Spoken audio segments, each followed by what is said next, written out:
Welcome to the Next Level Human podcast. As a human, you have a job to do.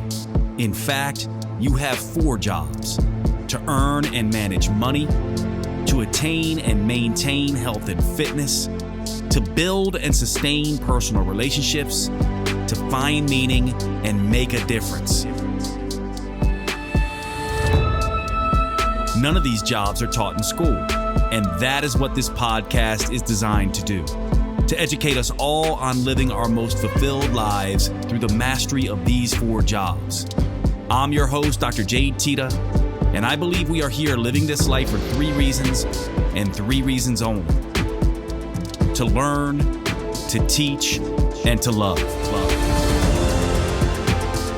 In this podcast, I will be learning, teaching, and loving right along with you.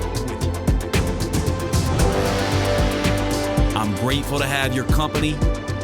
Here's to our next level.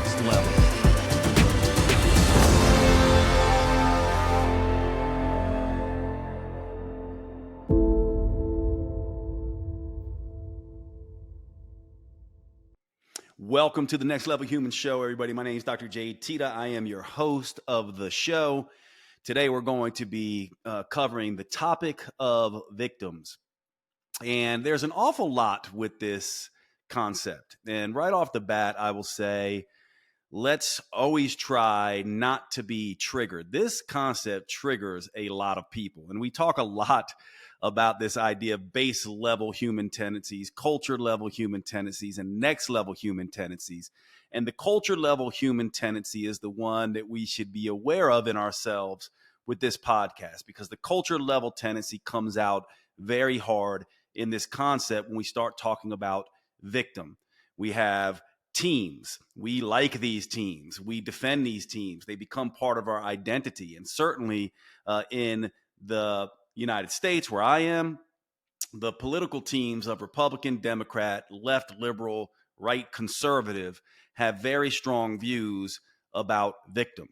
Now, this is the Next Level Human podcast. I want to try to have an elevated conversation about this. And so what I would ask is, while we all, including myself, have these culture level knee-jerk reactions that I see things a particular way and you see things differently, and therefore I don't like you and I disagree with you, let's just have a conversation about this, and also consider the fact that the books we read, the people we're exposed to, the media we consume, these things are really what is informing our views, unless we question these views and have deep conversations about these views. And so this is a conversation that we should be having aside from what we think we know. And by the way, I'm not saying I'm right here. However, I have thought deeply about this from the perspective of the next level human, not the culture level human. And that's what I want to introduce you to, because if you think about it, you can easily think about this from the base level perspective. And the base level perspective is, I was hurt, I'm going to hurt people, or I just like hurting people and have zero empathy for anyone at all. The culture level perspective is, I was hurt and this is a part of my identity, and you need to see that and make sure that you acknowledge that and make sure that you treat me as such. Or the other side of that is, get over yourself. Don't be a victim. Why are you walking around in the world expecting the world to bow to you and bow to your wounds? And to me, both of those are dysfunctional views in a sense. And basically what they're doing is they're setting up this false dualistic dichotomy. So I want to talk about the idea of victim here during this podcast from what I would regard a next level human state. Now, the first thing that I'll say here is that if you are a culture level individual and you're dominated by that, because of course we all have base level, culture level, next level human tendencies, and the goal is to try to be more elevated and evolved in the way that we see the world and spend less of our percentage of time in base level psychology, culture level psychology, and next level human psychology. And I've covered this in detail in other podcasts and in my other work. So if you want some background information on these different states, base level, culture level, next level, I'm not going to do that here because I do it almost every podcast that I cover these topics. But in general, the next level human state is the more evolved state. We all have all three. It's just where we're operating from. So we're going to tackle this idea of victim and the victim state from the next level human perspective. And I'm going to give you the analogy that I often use, or metaphor that I often use when I talk about emotional suffering, which to me, there is a physical equivalent to mental emotional suffering. So when I think of mental emotional pain, we usually call that mental emotional suffering. Well, what's the equivalent? We also have physical pain, right? And so we know how to deal with physical pain. And so let's go through this first. Many of you have heard this, but bear with me here because many people who are new to the podcast may not have heard this. And so let's start this discussion with a physical way of looking at victim. And so the one way I like to describe this is that if I'm in the kitchen and I'm cutting vegetables and my knife slips and cuts my finger, or even if I'm in the kitchen and with someone else and they reach over with their knife and cut my finger, either way, there's going to be a very instinctive reaction to physical pain, right? I'm going to stop. I'm going to feel it first of all. And that feeling allows me to then pay attention and grab it. And that's normally what I'll do with a physical injury, right? I'll immediately stop and pay attention. If I twist my ankle, I immediately stop and grab my ankle. If I cut my thumb, I immediately stop and I grab my thumb. The feeling aspect of it, of what happened, has to be addressed. I call this the feel phase. And with a physical injury, we stop and we must pay attention. Now, it's this feel phase that is absolutely required. If you do not go through this phase, you will be making things worse. For example, if you don't feel your thumb, you'll just bleed all over the place. If you don't feel that you broke your ankle, you're going to break something else if you try to walk on it, and you're going to damage it further. Now, this feel phase, to me, is the victim state. It is not only a good thing, it is a required thing. We must be a victim for a time. We must feel this physical injury. And of course, then after the feel phase, we're going to deal with this, aren't we?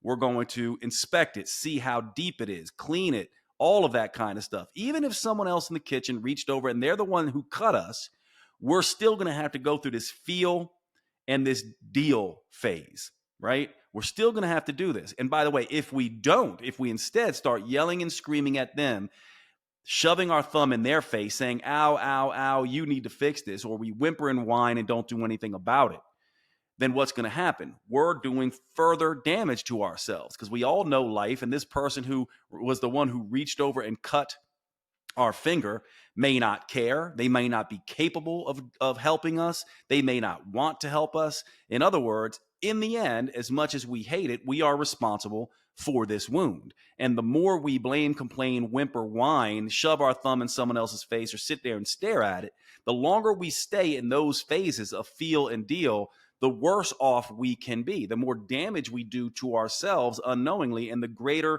the physical pain can be. Now, there's also the heal phase. What's that include? That includes, after all is said and done, we then go, okay, well, I did cut my finger. It's healing. It's not just about putting antibiotic ointment on it and getting the stitches out when it's time.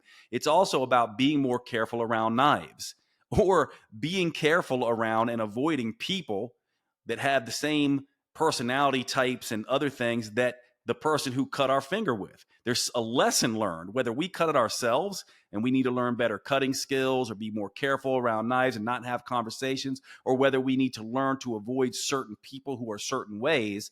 There's a healing phase. In other words, there's a phase there at the end of this cutting of the thumb, metaphorically speaking, where we have to learn the lesson, whether that lesson is avoid this kind of person, don't be around other people who also have knives, don't be distracted in having conversations when I'm cutting vegetables, learn to cut appropriately, all of these things. Now, we understand how this works in a physical injury. In fact, it is intuitive, isn't it? We feel it, we stop, we deal with it, we heal from it. And the healing phase is getting the lessons. Now, the other part of this is mental emotional suffering, grief, trauma, trials, tribulations, things that happen to us just because they happen, and things that are done to us because they are done to us. The idea here too, and of course I'm going to make enemies for on both sides of this culture level issue, because one person's going to say, what are you talking about, and be mad at me because they're going to hear me endorsing people being victims, and then other people are going to hear me saying that being a victim is a problem. And I'm saying neither. Actually, what I'm interested in is getting people healed from their mental emotional suffering. I'm not interested in the debate of whether or not you think being a victim is good or bad. From my perspective, being a victim is necessary. It is a required first step, but it is a step, not an end point. And this is where I make enemies on both sides of this issue, right? Breaking into the show really quickly to tell you about a brand new service that I think you're going to be very excited about. And this is coming directly from myself with drjadeteta.com and a brand new clinic. Now, one of the things that I get from you all most of the time is, Jade, how can I get direct access to you? I like your materials. I listen to your podcast. I've taken advantage of all your free options on your website, but I really need some hand holding. I want to be told what to eat. I want to be able to ask you about supplements. I want you to look at my labs. I want you to help me figure out what's going on with my body. I would love for you to help me with my workouts, all of that kind of stuff.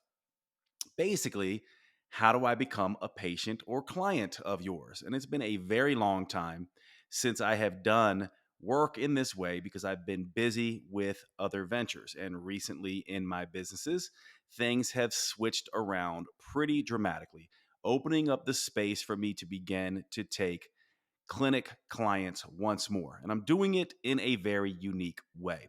It's basically a concierge consulting clinic, a very small group of individuals, keeping them to less than 100 people in this clinic to start. So you get hands on access to me. In this clinic, we have multiple monthly lives where I go live. Just like in a Zoom call, you can see me face to face and ask me questions. I also have monthly, multiple office hours. This is a time where I essentially sit in a Zoom room. You can pop in, ask me any questions you want. The community is very much like any social media feed. It has a feed. You can come into that feed, communicate, collaborate, consult with me, also collaborate with the community, other people who are dealing with the issues that you are struggling with as well.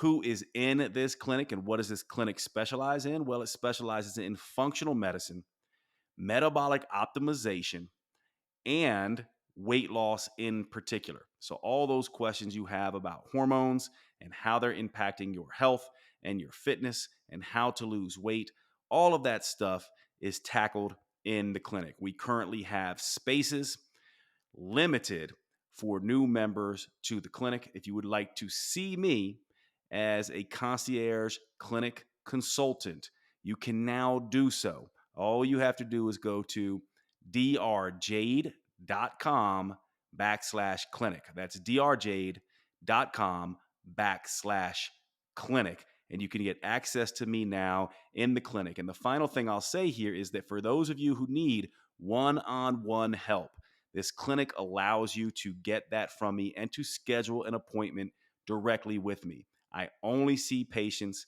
and clients who are members of the clinic. So go to drjade.com/clinic, and I hope to see you in the clinic community soon. And now back to the show. Let's now take that analogy of the thumb, cutting of the thumb, and let's look at mental emotional suffering.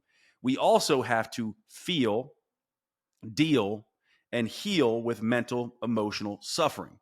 The feel phase is absolutely critical. If you lose a loved one, if you go through a breakup, if you were betrayed, if you were lied to, if you lose your job, if you find yourself in illness through no fault of your own, and whether or not something was done to you by somebody, or whether something was done to you by something, or something just happened, This is oftentimes where people get confused because they sort of go into this place where certainly someone can do something to us.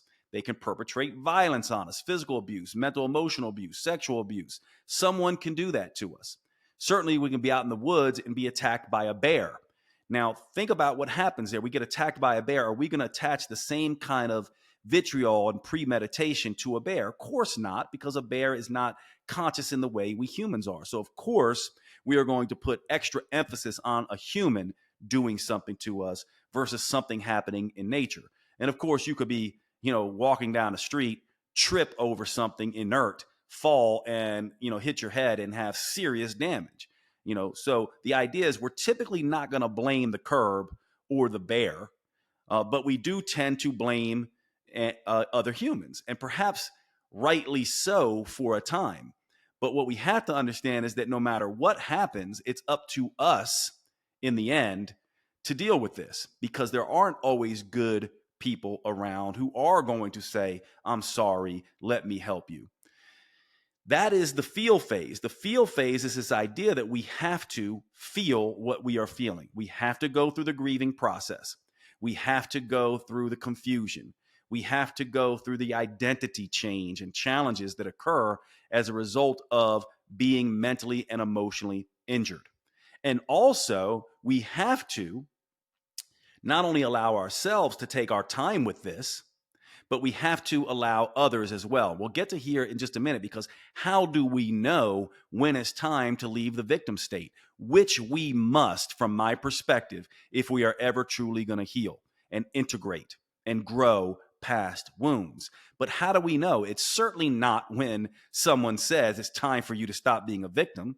That is victim shaming. That is essentially being someone who thinks you know better. That is creating more harm on someone when you tell them they need to speed up the process or get over it. It's on them to make their own timelines. The point, though, is as good friends and loving humans and people who want to help, we should always be looking also for the signs to help people transcend this feeling state, because people do and will get stuck in victim.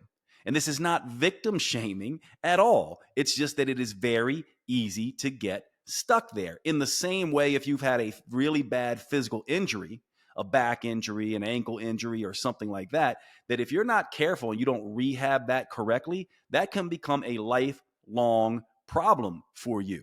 And I would argue that many people are stuck in victim. They stay in victim. Their health suffers because of it. In the same way, someone who hurt their ankle and keeps damaging it because they didn't rehab it properly causes these same problems.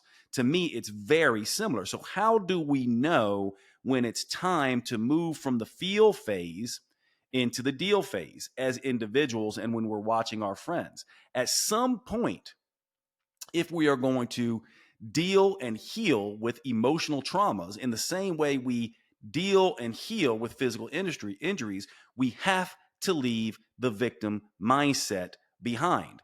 We must. Now, how do we do this? Well, here's what we now know from things like, let's take PTSD research, okay? In post-traumatic stress disorder, we know that if we start telling someone to process and deal with something before they felt it, we actually make them worse. Some of the research along these lines is that if you put someone in exposure therapies, written exposure therapies, or even psychedelic therapies perhaps, or talk therapies, before these individuals have been able to appropriately feel the feelings, they sometimes can be made worse. And so we have to always be in this position where first do no harm to ourselves and others. Now, part of the issue that I would say that we run into here is that we know very clearly what a cut thumb looks like and what to do about that. We don't know what a cut brain or a hurt heart or grief or any of this stuff. We don't know what this looks like. So the first thing we have to understand is that we must actually just feel. We can't blame and complain and distract and deny and whimper and whine. We actually have to feel. That means the crying. That means allowing the anger. That means being a true victim for a time with all the anger, all the emotion, all of the things that come along with that. And that means that people around us oftentimes are not going to be comfortable. And what I would say is, this is your injury to heal. And anyone who doesn't get what you're going through in the grief process and the anger process is making things worse. And these people are not people you should be around, who act as if you should just get over it. No, you should not. Okay. You are a victim. You need to be a victim, and you have to be a victim, because if you are not, you can't heal. You have to feel first. And so anyone who tells you to speed up your process and quote, get over it, or stop being a victim, or just think positive thoughts, or any of these kinds of things, is actually making things worse for you. And so the idea is, you have got to feel. And let me give you some hints here that we understand. A lot of the pain that we deal with mental, emotional stuff, comes around safety and security, acceptance and belonging, freedom and autonomy, and manipulation by other people. And these emotions are very important to address, and you can't see them like you would see an ankle or a thumb. These emotions are in our energy bodies, in a sense, in our subconscious mind, in a sense. And what we know about the subconscious, you know this, that when you dream and you're in these other conscious states, that the subconscious mind does not think in logic and reason. We know that we know this because you can't address something emotional with logic and reason. In fact, if you try, you will oftentimes make that emotion worse. And this is what people try to do. They try to take on emotional beliefs and emotional reactions with a logical way of handling it. You can't do that. You have to meet emotion with emotion. And emotion is based on metaphor, and it's based on symbol, and it's based on emotion. It's a feeling sense. And so if you want to know the equivalent of the feel phase of grabbing the thumb in the emotional realm, it's spotting where this is coming from. I'll give you an example of this. Many of you know my story. I was one of the most painful moments in my life was what I would call a betrayal sandwich. Me betraying someone I loved, me being simultaneously betrayed by someone else. Many of you know this story. I'll share it with you here. I had an affair. I was cheating on my wife. I was with somebody who was also having an affair.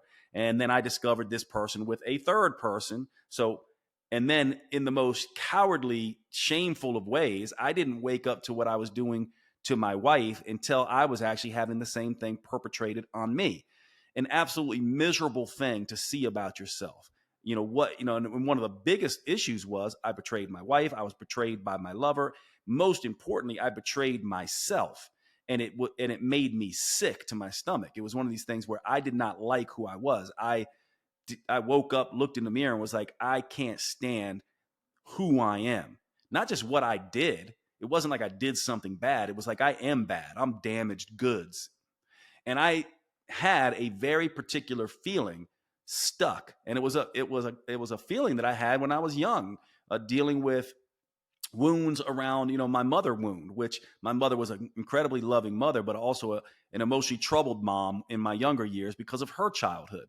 And the wound that I felt when I was going through this betrayal was in the same place. It was in my solar plexus. It basically went from the bottom of my throat down into my solar plexus like a thick, hot piece of viscous tar that was just stuck there. And when you get in touch with where these emotions lie, you begin to, this is like grabbing the thumb and going, and squeezing it. It's going, where do I feel this? And it's giving it personality. Notice how I describe this as this black, hot tar that was just stuck there and wouldn't let me function, feeling like I couldn't completely breathe.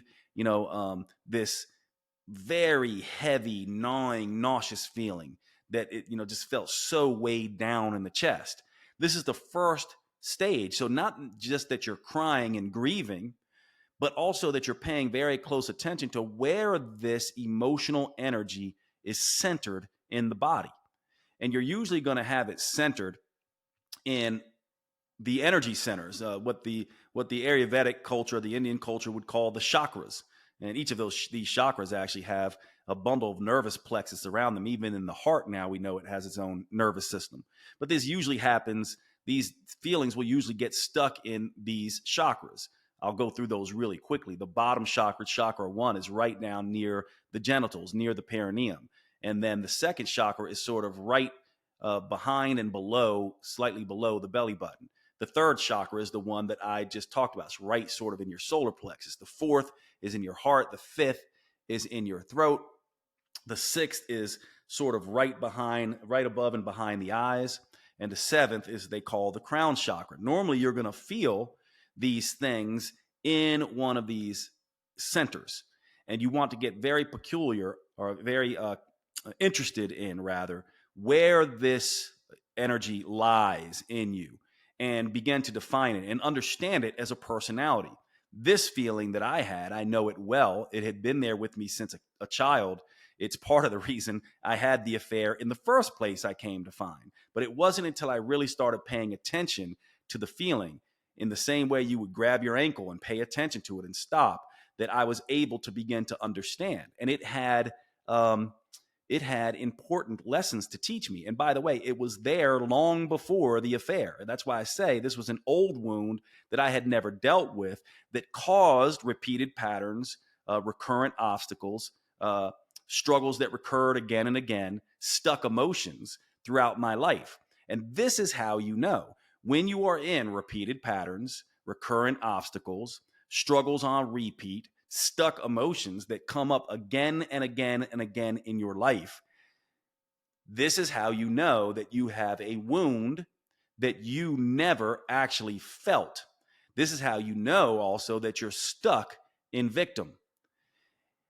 You also, when I talk about stuck emotions, you can think about what I call the emotions of afraid, stuck in afraid. Those emotions, it's an acronym, and those emotions are from top down: anger, frustration, resistance, anxiety, insecurity, and depression. Oftentimes, when you're stuck in afraid, one or more of these afraid emotions, anger, frustration, resistance, anxiety, insecurity, and depression, will be lodged in, stuck in one of these energy centers. This is how you know that you've been dealing with this your whole life. And then, of course, you'll see it show up as repeated patterns and recurrent obstacles. You'll see it as a blaming and complaining, a whimpering and a whining, a distracting and denying, or at its worst in the base level state, an attacking and destroying.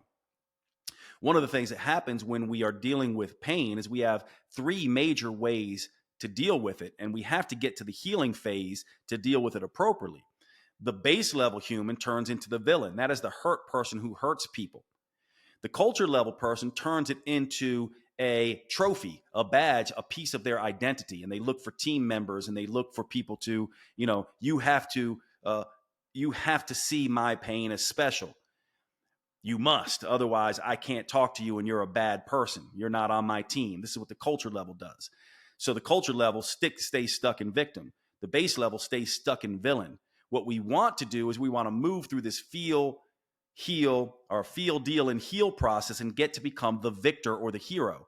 What is a hero? Simply someone who is hurt, who chooses to learn the lessons that they can from it so they can help others. Can we see that if we stay stuck in victim, we can't help ourselves, we're doing damage to ourselves, and we cannot help others. And here's the most frustrating part about this. Yes, good people should help us. The fact of the matter is, sometimes they simply can't, or they won't. And I actually have a theory here. Perhaps, just perhaps, and you can agree with me or not, perhaps that's the whole point of what we're doing on this planet in the first place. Maybe our pain is meant to teach us as a path to purpose. Maybe our suffering is meant to be a source of meaning. Maybe our hurt is supposed to be a way to help. In other words, maybe these things, maybe the entire point of the most difficult things in life, the most painful things in life, is so that we can learn lessons and so that we can pass those on and transcend. Now, emotionally, in this feel space, we have to feel, but we can't stay in feel forever. And we know we're stuck when we're stuck in one of these emotions of afraid. We know we are stuck when the same repeated patterns, recurrent obstacles come up again and again and again. Then you know, and if those repeated patterns are you hurting other people, then you know you're the villain or you're stuck in victim. We should never be the villain. And nobody, no good human, no next level, no aspiring next level human should ever allow anyone to be the villain. And of course, if we're going to be good people and people that want to help others grow, we must allow them to be in victim, and we must allow them to take their time in that process. However, as individuals and as healthcare practitioners, a lot of you listening to this podcast are health practitioners, and as good friends, we must always be vigilant to be loving, compassionate, empathetic, and honest about individuals perhaps staying stuck in victim. Because if they are stuck in victim, they're doing themselves no favor. They're actually doing more damage to themselves, like a bleeding thumb that's bleeding out all over the place. And they're not able to grow and elevate their lives. And that is not something that you want at the end of your life. You don't want to be a degraded version of yourself. You want to be able to feel fulfilled, and proud. And we know, by the way, that we're never going to be able to take this pain away. Every human deals with suffering. And in my way of looking at things, you cannot compare suffering. And the reason you can't is because we only know what we know. How can you take, somebody who's only ever grown up in a rich community and has been given everything, and then they lose their inheritance but still have plenty of money, and that's the worst thing they've ever suffered from? You can't compare that to, someone who is living on the street and has no money at all, because that person who is rich doesn't know what that experience is like. Everyone has their own experiences. And what a culture level person tries to do is tries to say, my suffering, there are certain types of suffering that are better than, that are more difficult than other types of suffering. And this is one of the hardest things for all of us to sort of understand, because one person, and we know this to be true, one person could have gone through the worst suffering imaginable for us. And they learn the lessons and they move on and they help people. And let's say they were physically abused, sexually abused, all the big T traumas as a child. And then they figure it out. Somehow they heal and they move on.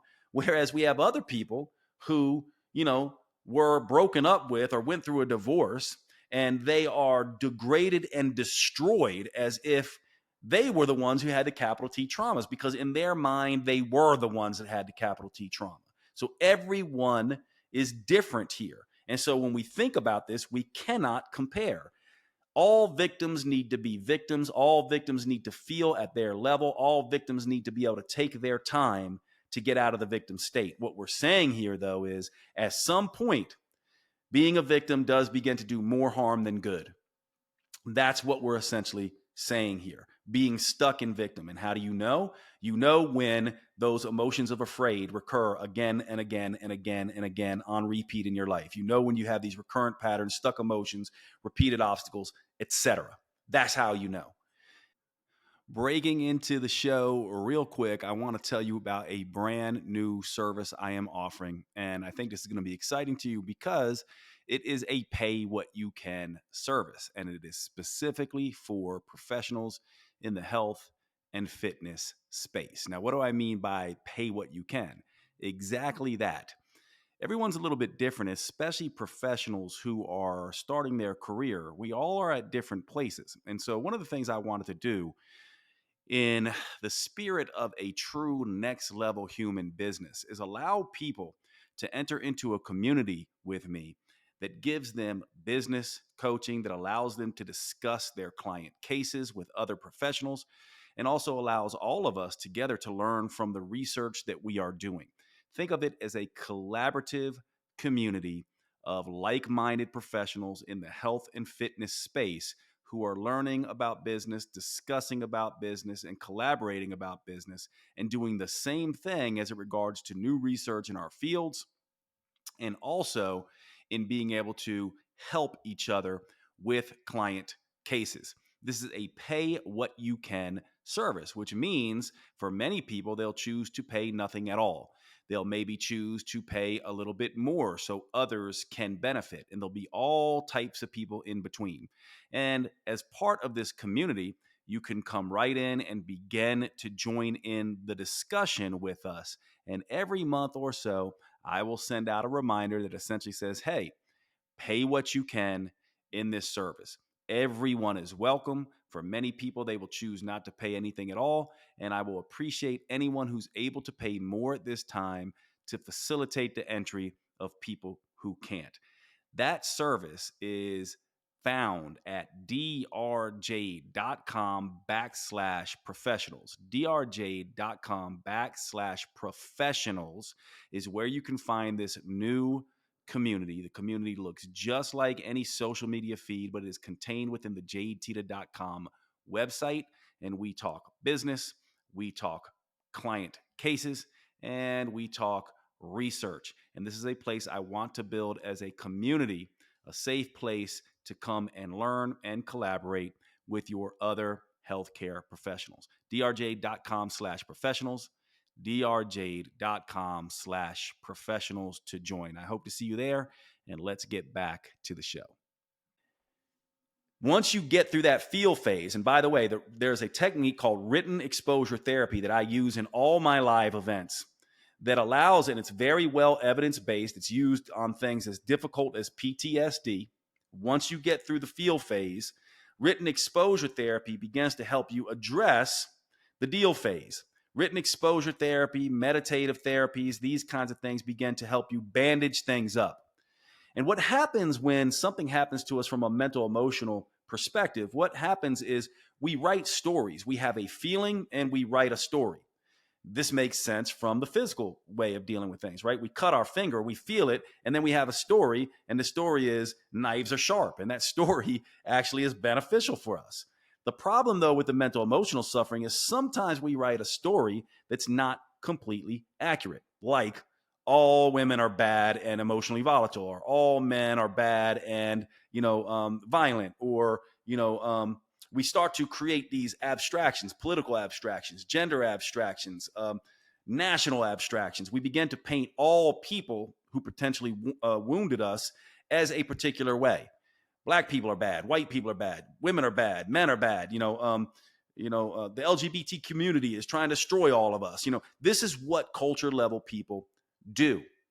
What written exposure therapy begins to do is it helps us revisit the pain and process it. It helps us understand and spot the story we told about the world as a result of that pain, and then write a new one. This is the deal phase. Let me walk you through briefly what this looks like.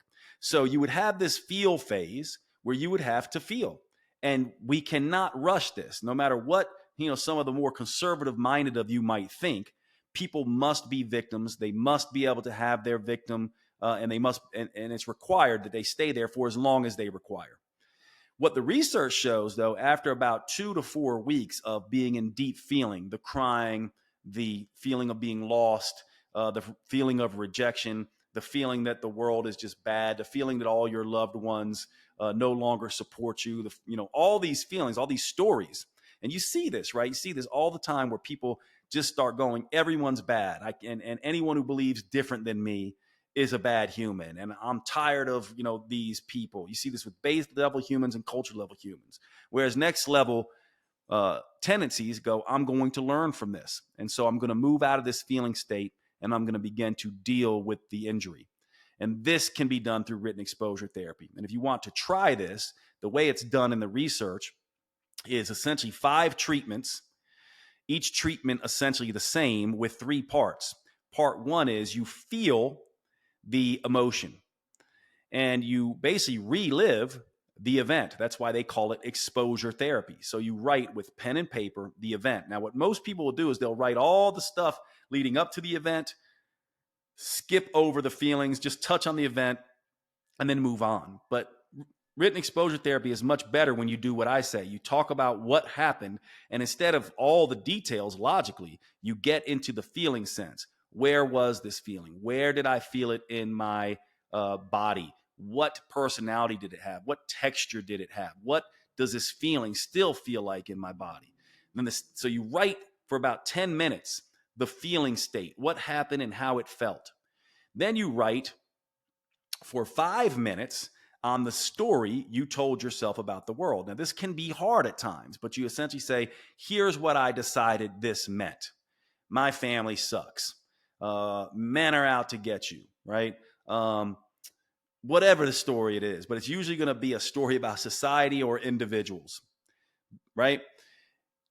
Next, the last 5 minutes, you write, here's what I'm going to do with it now. As a result of this, so you write in the future as if you're a producer and director of a movie, and you give it plot and you write the end of the movie. As a result of X happening to me, I decided I was going to tell Y story, and I was going to use this to help people this way, grow myself this way, evolve the world this way, create in this way, show up in this way, in a way that I will be proud.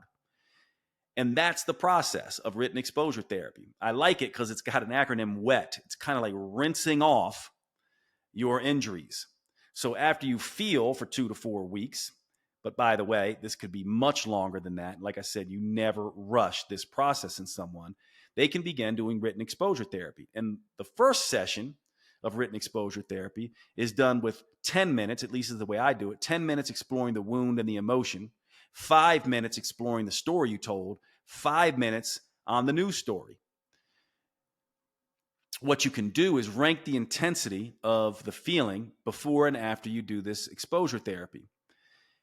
Then next week or the next day or in a few hours even, you do it again.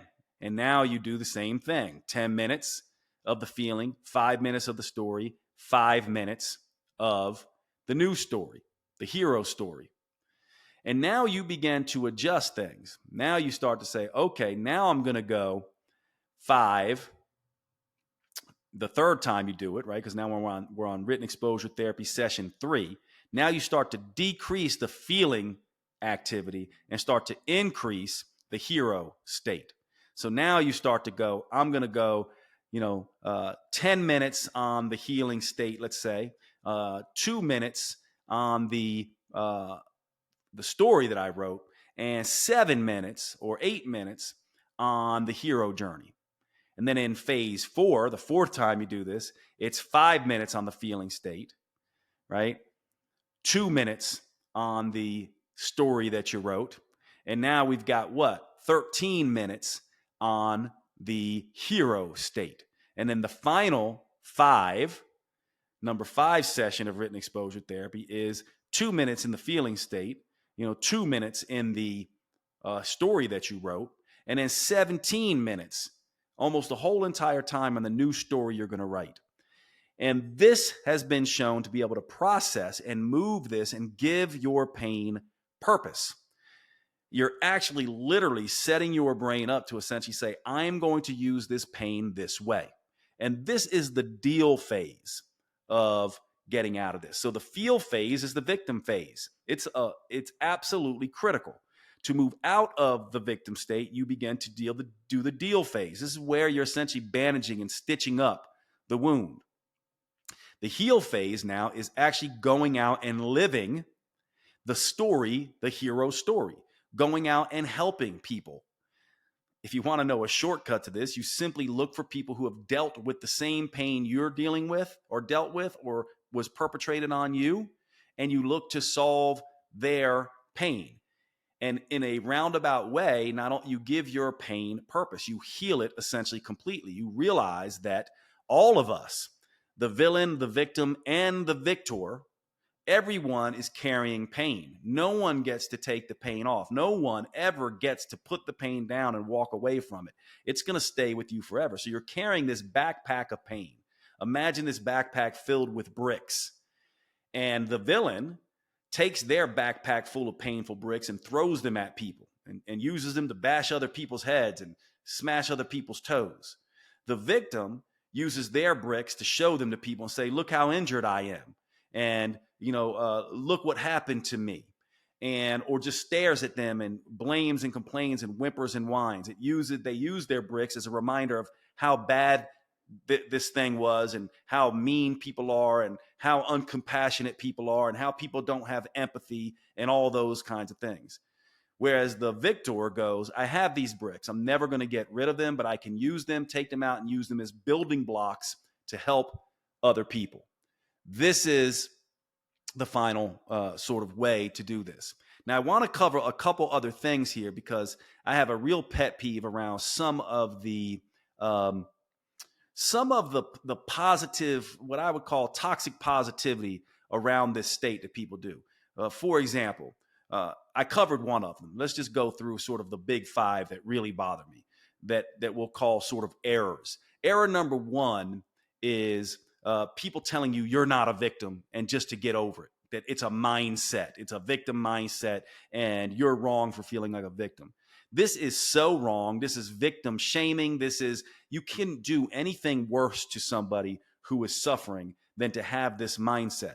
Being a victim is required, it is necessary, and it is up to the individual to decide when they are going to move on. As friends, as healers, all we can do is help them spot when it's time to move on, help them understand where they're stuck and afraid, help them understand how this is holding them back. But ultimately, never, ever, error number one is treat someone like this is just a mindset and get over it. There's nothing worse that you can do if you're aspiring to be a next level human. Error number two is that people must somehow forgive whoever hurt them in order to heal. Like, you shouldn't be bitter or you shouldn't be angry. Like, look at this person with kindness. No, this also is incredibly dangerous. There's nothing about trying to live in a next level human state that says you need to be kind. It's basically saying simply the best revenge is not to be that way. But you don't need to be kind, and certainly anger is going to help. Anger can help you put standards and boundaries up.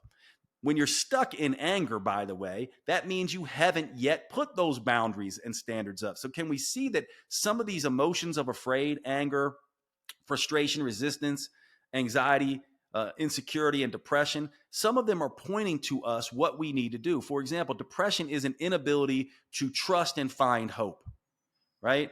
Insecurity is an inability to believe in self. Anxiety, that's an inability to choose. Resistance, that's an inability to act.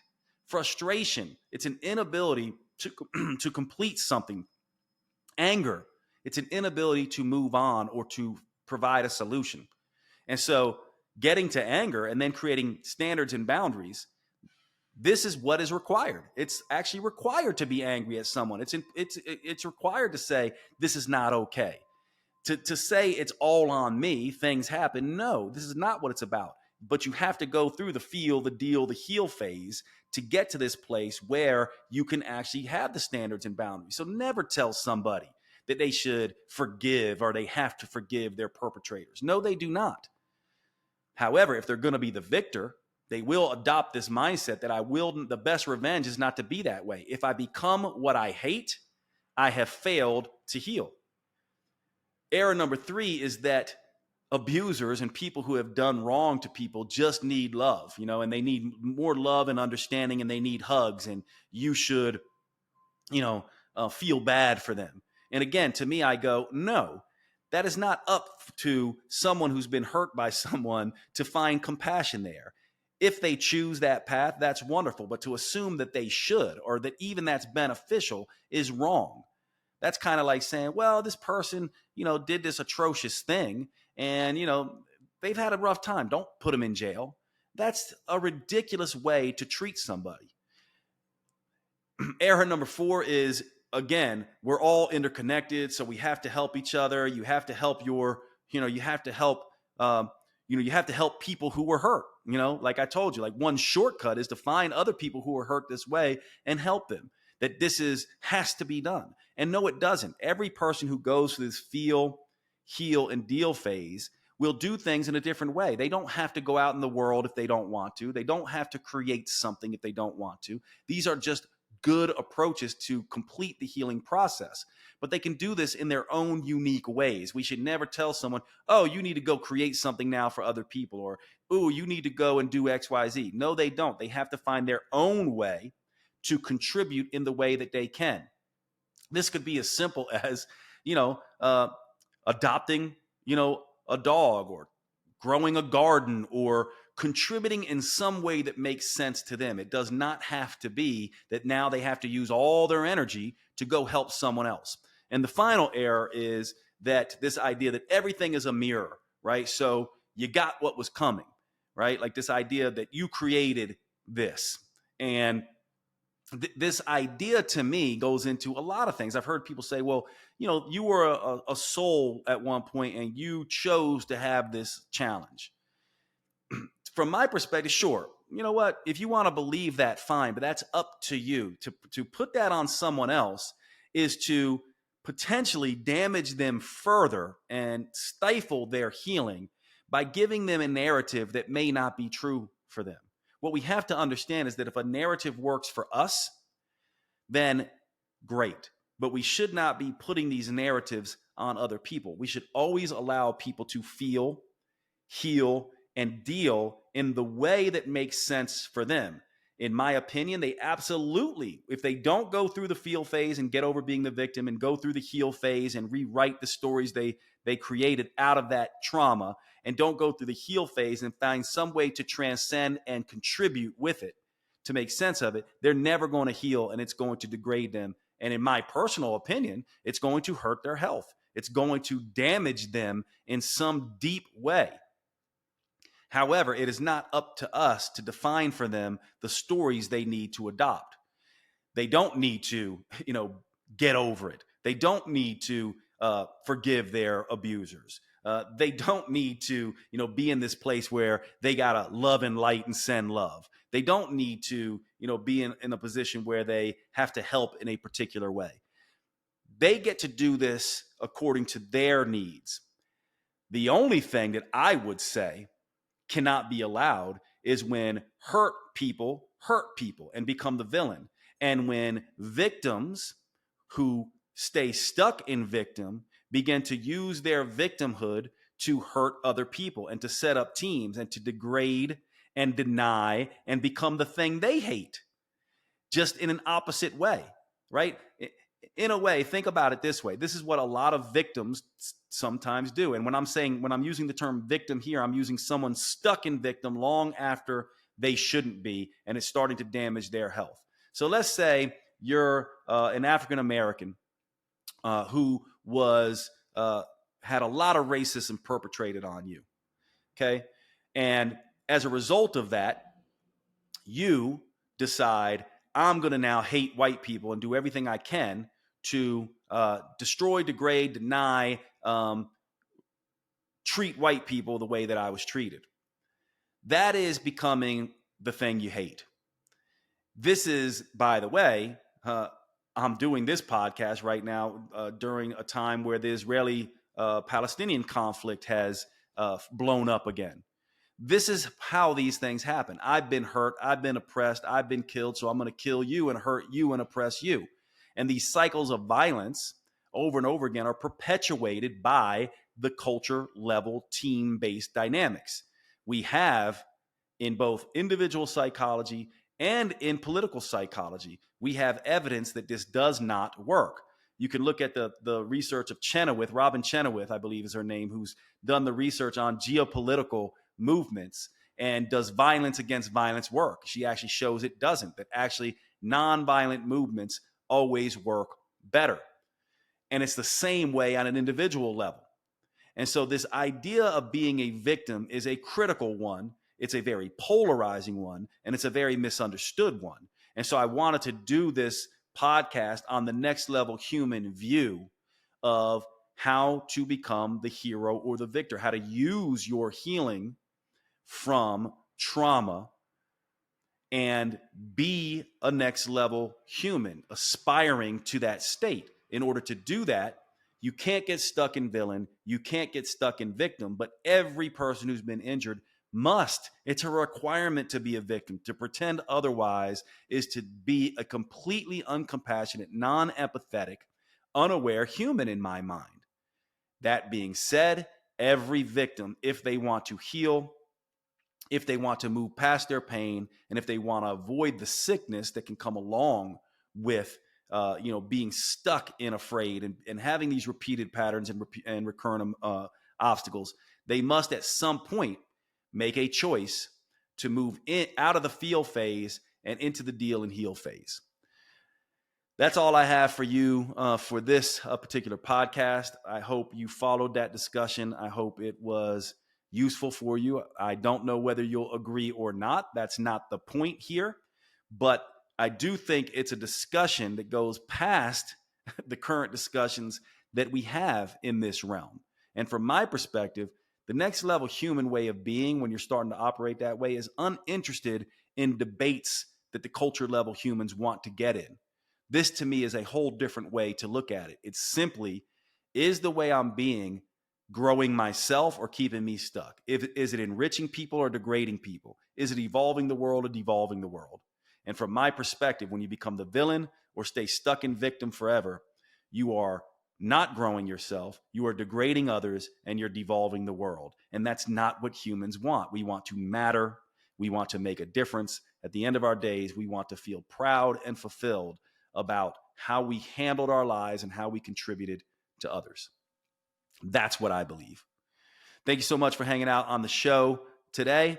Do me a favor, as always, if you liked this show, let me know, leave a review, send me a DM, shoot an email to support@jadeteta.com. I want to hear what you think. Please share this with your friends and family, and I will see you at the next show. You have been listening to the Next Level Human podcast with Dr. Jade Teta. If you enjoyed this episode, please make sure you subscribe and consider leaving a review. You make the biggest difference when you pass on your lessons and inspire others. That's why reviews like this are so powerful. Your words may be the only ones that resonate for someone else. Please remember the information in this podcast is for educational purposes only. Always consult your personal physician or therapist before making any lifestyle changes. And finally, thank you for who you are in the world and the difference you make.